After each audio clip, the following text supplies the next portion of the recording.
I'm thinking about baking Grandma's famous chocolate cake to take with us on our trip, but I realized I do not have, only have one round baking pan, and I need three round baking pans. And I talked to Kathy, and she's like, Diane, if Grandma wanted a chocolate cake, she would not let that stop her. She would use a bundt pan, she would use a square pan. So I'm trying to decide what pan I'm going to use, but I'm thinking I'm going to give it a whirl.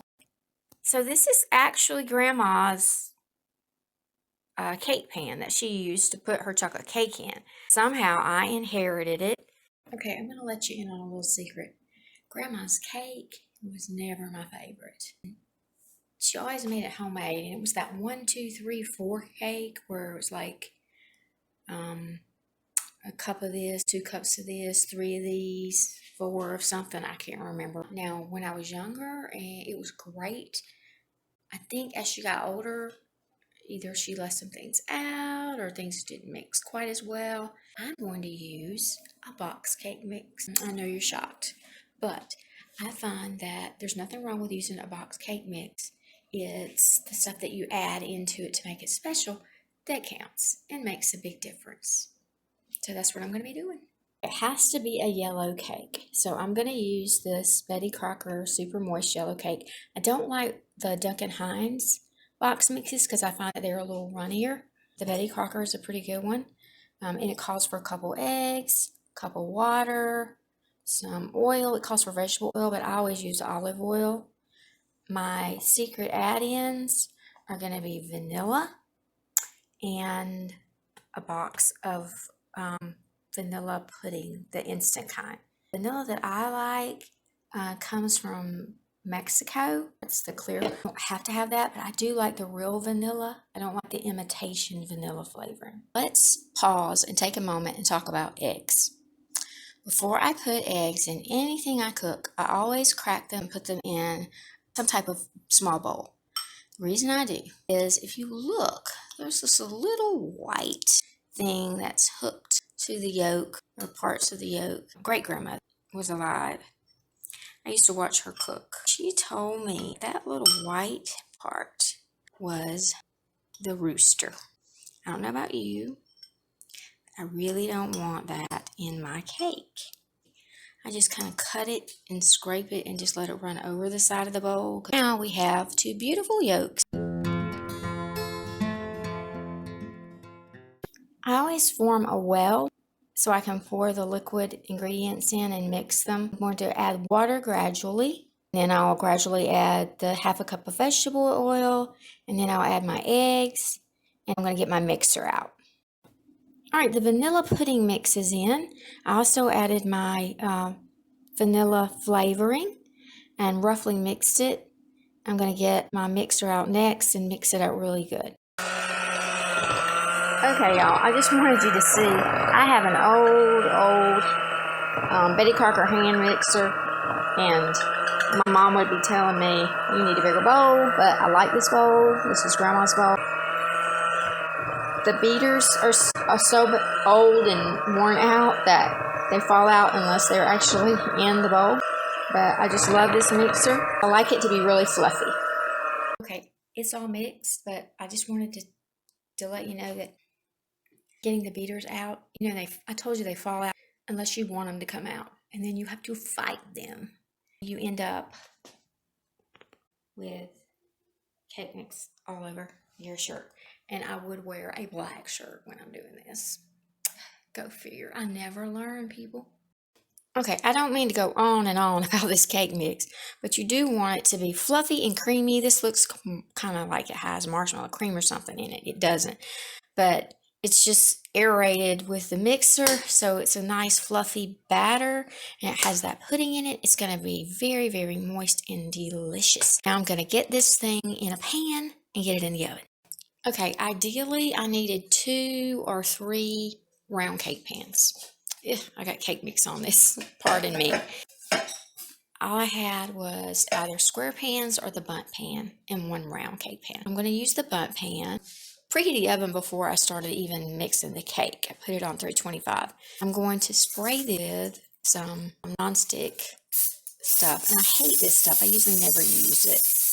Grandma always used Baker's Joy, but I think what I have is Pam, and it says 99% less residue. I never like to use these things because I thought they did leave a residue. So we'll see how this works out. I'm sorry. It just left puddles of like oily stuff in the bottom, and I can't deal. So I'm going to dab those out before I put my cake mix in. So hopefully it won't affect the non-stickness. So while we wait on the cake to cook, let's pause for the finer things in life. Having a cup of coffee, drinking out of my favorite mug, my favorite coffee cup. Not really a mug. It came from Harrods in London. Has a little teddy bear sticking out, and in fact, it has a little teddy bear on the inside of the cup.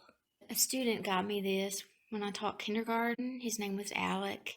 He went to London on holiday and brought me back this cute little cup. And you know how I found it? I have three measuring cups in this house.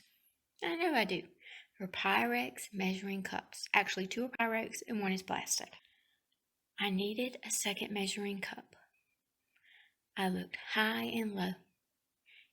Apparently, 2 of my measuring cups are MIA.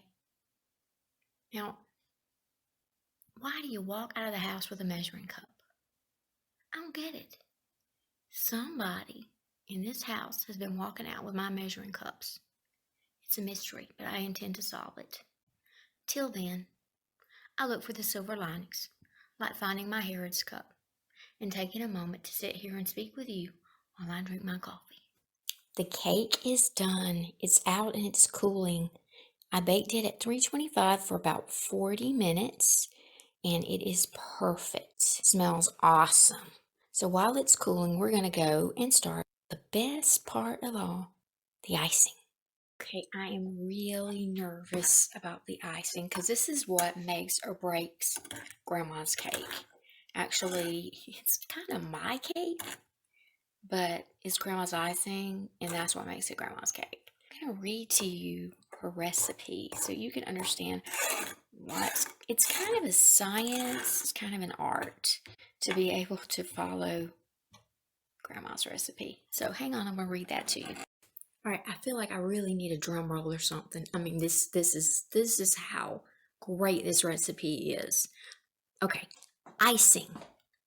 2 cups of sugar, 1 cup of undiluted canned milk, 1 block of butter, which Grandma always called them the sticks of butter blocks. So 1 stick of butter, and 1/3 cup of cocoa.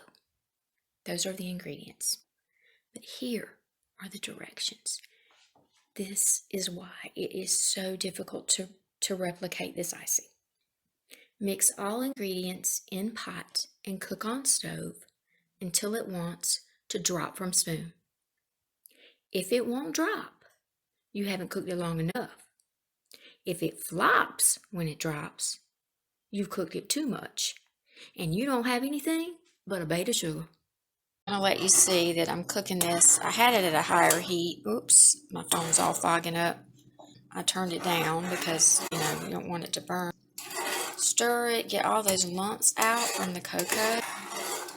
And then every now and then, I just pour it from my spoon to see what it's like. And right now, I think it's still not cooked enough. You wait for it to, remember, drop but not flop. Whatever that is. That's why it's so tricky. So it'll be a little while yet. Okay, this is cooling down nicely and it's looking more like icing. But I think it's probably going to take a little while longer for it to cool down so that it's thick enough to ice the cake with. But I think I might have gotten it right. I'm hoping. Because it's dropping. And I hope it's not flopping. We shall soon see, people. But this calls for another cup of coffee. I'm sitting out in the sunroom drinking my second cup of coffee, waiting on the icing to cool. And I wanted to share with you, I'm going to share a picture of my grandma's chocolate cake with you so you can see they weren't always perfect. Later in life, Her cakes usually were lopsided, but man, they tasted good. The icing, oh, there's nothing like it. So I don't know that Grandma's cake is so special to us because it was so pretty or fancy, but it's more so special because of the memories that we had when we watched her make the cake. We watched her make the icing. That's nothing that we could help with because it was thought to be too intricate, but we helped clean up. My cousin Mike and I always fought over who would get to lick the spoon.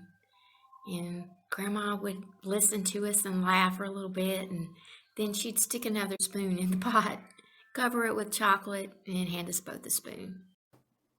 So I feel like I'm telling you things you probably already know, but I'm just going to take a butter knife and I'm just going to go around the edges of my cake just to make sure it doesn't stick so that when I turn it over, it comes out of the pan cleanly. It doesn't break anywhere. So we'll see how that works out for me. I'm just going to go around a couple times. Look at her. Just look at her. She came out beautifully. Didn't stick. Here she is in all her glory. Just beautiful. Grandma would be so proud.